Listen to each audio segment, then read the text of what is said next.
c'est une rencontre de restitution. Car comme vous le savez, le président de la République avait déjà déclaré qu'il faisait de la transition agroécologique le quatrième axe de son programme. Ce que nous avons noté avec beaucoup de satisfaction. Et à partir de cette déclaration, beaucoup d'organisations de la société civile, des instituts de recherche, organismes de consommateurs se sont organisés pour apporter une réponse à cette déclaration faite par le président, pour donner un contenu à cette vision formulée par le président de la République. On a plus de 100 organisations qui sont même des organisations des Nations Unies comme la FAO, SICODEV, l'Académie des sciences, le CNCR, la Fédération de l'agriculture biologique, l'ISRA et d'autres organismes, GRET, CIRAD, se sont mobilisés pour définir un programme de transition agroécologique. Pas seulement de manière interne intellectuelle, mais il y a des ateliers qui ont été tenus dans les 6 zones agroécologiques. Et les paysans, les acteurs à la base, ont décliné de vision et des rapports ont été faits et la rencontre et justement la restitution de ces ateliers qui ont été faits dans les 6 zones agroécologiques. Et ça sera le prélude. Après les apports, les acteurs qui n'ont pas participé à ces ateliers vont apporter leur contribution. L'objectif final est la rédaction de documents techniques, scientifiques, de documents de vision politique et agricole qui sera remis au président de la République à l'occasion de la nuit de l'agroécologie qui sera tenue le 1er février au Grand Théâtre. Donc c'est une initiative très volontariste que les organisations ont fait et qui veulent maintenant vraiment contribuer de manière concrète à ce que doit être un programme de transition.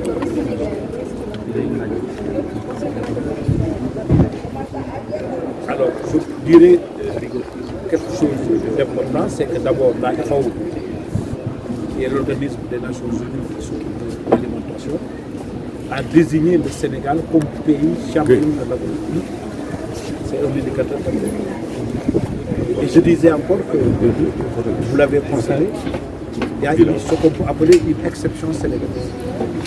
C'est au Sénégal seulement qu'on trouve les organisations de la société civile, les instituts de recherche, ensemble avec leur État, pour, dans un même élan unitaire, faire ce qu'on appelle un programme partagé avec tous les acteurs. Puisque vous savez, dans les pays de manière générale, très souvent, les organisations ne sont pas ensemble. Chaque organisation travaille de son côté. Au Sénégal, nous avons réussi à créer une dynamique collective avec plus de 100 organisations, avec l'État, pour ensemble réfléchir sur l'avenir de notre pays, sur le développement. Ce qui fait le Sénégal un pays d'exception. Est-ce que l'exception sénégalaise pour la perspective financière de la FO et là, la CEDEAO, pour au moins une synergie entre les régionales et sous-régionales? Oui, cette volonté a été déjà exprimée de manière explicite par la FAO, de faire en sorte que cette initiative soit fasse tâche d'huile au niveau africain. La CEDEAO, qui est présente parmi nous, a déjà dit de manière claire qu'elle souhaite un second atelier qui serait élargi aux autres acteurs de la sous-région qui viendraient s'inspirer de ce concept. Et ça, c'est très important. Mais ce que je voulais juste rappeler, ce n'est pas seulement la remise du document qui est là.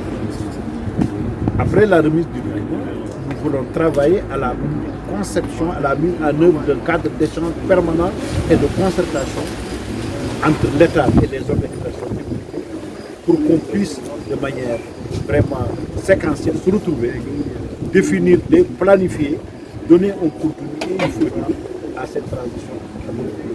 Donc ça sera nous avons exprimé clairement à l'État la volonté de mettre en place un cadre de partage d'échange permanent qui nous permettra chaque année de nous fixer des objectifs, d'évaluer ce qui a été fait et ensuite de fixer des objectifs. Ce qu'il y a de spécifique, comment dirais-je, à notre niveau, c'est que dès le départ, les journées nationales de l'agroécologie, puisque c'est plus de l'agroécologie, s'inscrit dans les journées de l'agroécologie qui seront organisées, si je ne me trompe pas, c'est du 30, 31 et 1er. Alors, donc, et nous avons, c'est la 3e édition, et même les éditions précédentes, sans connaître l'ampleur que nous avons actuellement, nous avions déjà associé les pays de la sous-région. Les Burkina, les Bénin, les Ivoiriens étaient déjà à la dernière édition.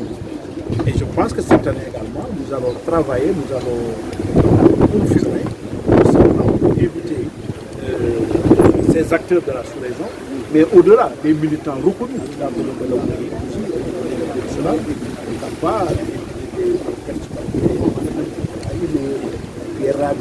et d'autres sommités, nous avons déjà la satisfaction et la présidente du conseil le rapporteur spécial des Nations Unies sur les questions alimentaires, elle a confirmé sa participation. Je pense que tout ceci est une esquisse, en tout cas, de construction de cadre élargi et les inspirer et peut-être nous inspirer aussi de ce qu'ils sont en train de faire dans le pays et des scientifiques, des actions de recherche, mais aussi l'ensemble des organisations de la société civile qui ont contribué à donner corps, n'est-ce pas, à cette dynamique. Moi, en tant que maire, certes, mais aussi en tant que, et beaucoup, en tant que directeur de l'ordre. C'est vrai que le conseil mais je reviendrai. Mais en tant que maire, vous vous souvenez récemment, le 10 octobre dernier, 2019, le chef de l'État, le président Macky Sall, a eu à son initiative à rencontrer l'ensemble des élus du Sénégal. L'objet de la rencontre était de donner corps à sa volonté d'arriver à une territorialisation effective des politiques au Sénégal. Et justement, pour parler aux élus, il a décliné ces 5 initiatives, dont le PSQR, ces 3 programmes sectoriels et ces 5 accès universitaires. Et justement, pour répondre à la présentation du programme par le chef de l'État, parce que c'était sa rencontre lui-même avec les élus. Les élus, point par point, pour les 5 initiatives, pour les 3 programmes sectoriels et pour les 5 accès, ont eu à décliner leur vision sur comment est-ce qu'ils comptaient, ces élus, travailler à matérialiser la volonté du chef de l'État. Et à cette occasion, j'ai eu l'honneur de porter la parole de l'ensemble des élus du Sénégal pour parler du PSE vert et de notre vision de ce programme. C'est ainsi qu'après avoir félicité le chef de l'État, son Excellence Macky Sall, pour la clarté, la profondeur de sa vision au sujet du PSE vert, nous avions à l'occasion beaucoup insisté sur ce qui nous réunit aujourd'hui, le volet ou la composante agroécologie. Parce que j'ai eu l'occasion de le dire, que de plus en plus, même vous de la presse, et le commun des Sénégalais pour le constater, si on parle de PSE vert, on avait tendance, j'ai dit on avait parce qu'effectivement, le chef de l'État, c'est pas ce qu'il a dit, mais il a insisté à nouveau à cette occasion. Donc, actuellement, si on parle de PSE vert, on a tendance à parler de reforestation. Ce qui est bien, parce qu'il faut bien restaurer l'environnement même de production. Il faut restaurer les conditions, n'est-ce pas, de rétablissement d'un régime correct de la pluie, des pluies, avec ce qu'on appelle le phénomène de cycle de l'eau. Si on n'a pas de végétation, on n'aura pas de pluie. Mais on a incité à cette occasion sur le fait que, comme il l'a dit lui-même le président de la République, la transition agroécologique sera une composante déterminante de ce PSE. Et jusqu'à date, on n'est pas suffisamment discuté du contenu. C'est en cela que je salue notre rencontre d'aujourd'hui. Mais à l'occasion de cette rencontre, les élus ont rappelé le fait que nombre de ces élus, nombre de ces communes, c'est des communes situées en zone rurale. D'abord, commençons par la population. On le dit, près de 70%, en tout cas les statistiques nettes avec l'ANSD, situent ça entre 55 et 60% actuellement des Sénégalais s'activent dans le domaine agricole. Donc, on est obligé de penser dans le PSE à ces acteurs. Donc, de réfléchir à une déclinaison d'une agriculture durable, porteuse de valeurs ajoutées, je parle de la qualité des produits agricoles, suivant la démarche agroécologique, productrice cette agriculture de produits sains, et ceci de manière durable. Donc, c'est pour cela, elle a raison, Madame Sow, tout à l'heure, quand elle disait que l'agroécologie, c'est un modèle de vie. C'est une activité intégrée.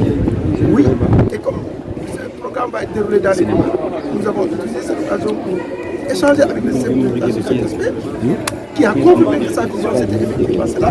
Et maintenant, en parlant de l'agroécologie, il vous dit que les collectivités locales seront chargées de sa mise en œuvre. Et donc, on a ici des collectivités locales à travers le réseau des communes, mais aussi on a les maires experts avec nous. C'est la recherche à travers l'ensemble des structures qu'on a citées ici tantôt. Et voilà pourquoi moi, en tant que maire, membre de ce réseau, je me félicite de cette rencontre parce que ça viendra appuyer l'ensemble des maires, mais d'abord les maires qui ont choisi une démarche verte, d'inscrire leur commune, à commencer par le PDC, le plan de développement communal, dans une démarche verte. Donc voilà pourquoi je suis particulièrement satisfait d'être là et nous sommes optimistes en tout cas par le fait qu'on a un parterre d'acteurs compétents. On a le soutien du chef de l'État, c'est-à-dire on a la vision politique parce qu'il compte sur nous, de part des maires, pour matérialiser cette SPR. Donc je pense que tout est là, tous les ingrédients sont là pour qu'on réussisse pour de nos collectivités locales. Mais aussi de la formation au niveau, d'abord, certes du personnel de nos communes, mais beaucoup au niveau des organisations de producteurs qui interviennent dans nos communes respectives. Vous savez, dans nos communes, il y a ce qu'on appelle les CLCO, les cadres locaux de concertation des organisations de producteurs. On a également d'autres structures qui interviennent dans ces communes.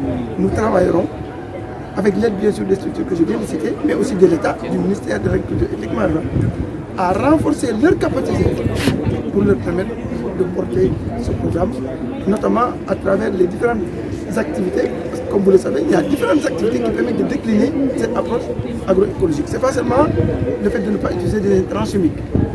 Il y a les méthodes de lutte, de régénération naturelle assistée, les méthodes de restauration, de DRS, de défense et restauration des sols. Il y a des méthodes de promotion des fertilisants organiques, les composts. Bref, il y a différentes solutions qui seront utilisées pour décliner l'agroécologie dans nos différentes communes.